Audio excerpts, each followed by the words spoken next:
The absolute denial, the utter extinction of self is the perfect state of truth, and all religions and philosophies are but so many aids to this supreme attainment. Self is the denial of truth. Truth is the denial of self. As you let self die, you will be reborn in truth. As you cling to self, truth will be hidden from you. While you cling to self, your path will be beset with difficulties, and repeated pain, sorrows, and disappointments will be your lot. There will be no difficulties in truth, and coming to truth, you will be freed from all sorrow and disappointment. Truth in itself is not hidden and dark. It is always revealed and is perfectly transparent.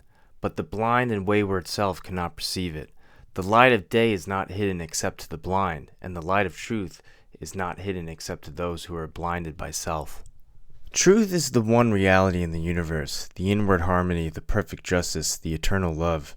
Nothing can be added to it or taken from it.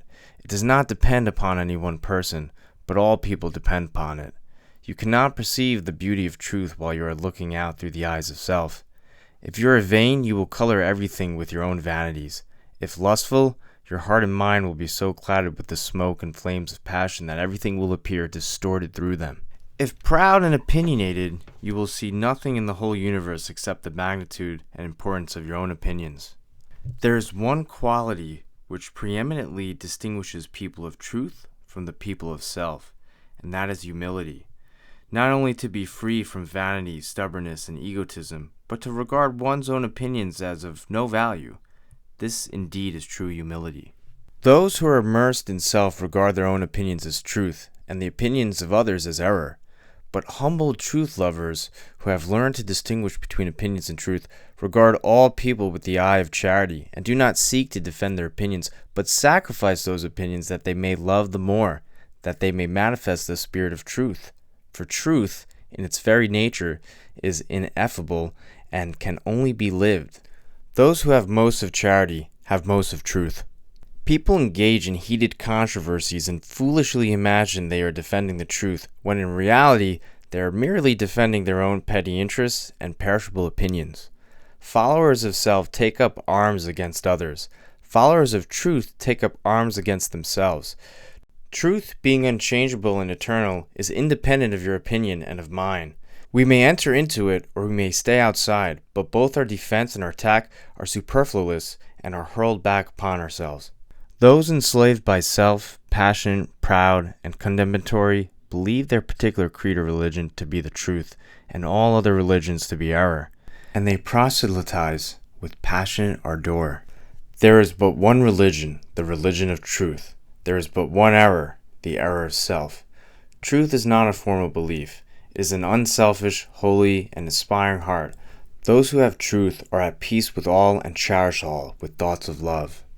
You may easily know whether you are a child of truth or a worshiper of self if you will silently examine your mind, heart, and conduct.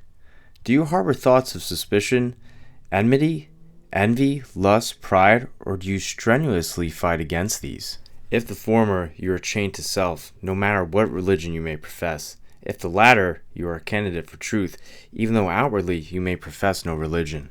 Are you passionate, self-willed, ever seeking to gain your own ends, self-indulgent and self-centered? Or are you gentle, mild, unselfish, quit of every form of self-indulgence and ever ready to give up your own? If the former, self is your master. If the latter, truth is the object of your affection. Do you strive for riches? Do you fight with passion for your party? Do you lust for power and leadership? Are you given to ostentation and self-praise? Or have you given up the love of riches? Have you relinquished all strife? Are you content to take the lowest place and to be passed by unnoticed? And have you ceased to talk about yourself and to regard yourself with self-complacent pride? If the former, even though you may imagine you worship God, the God of your heart is self. If the latter, even though you may uphold your lips from worship, you are dwelling with the Most High.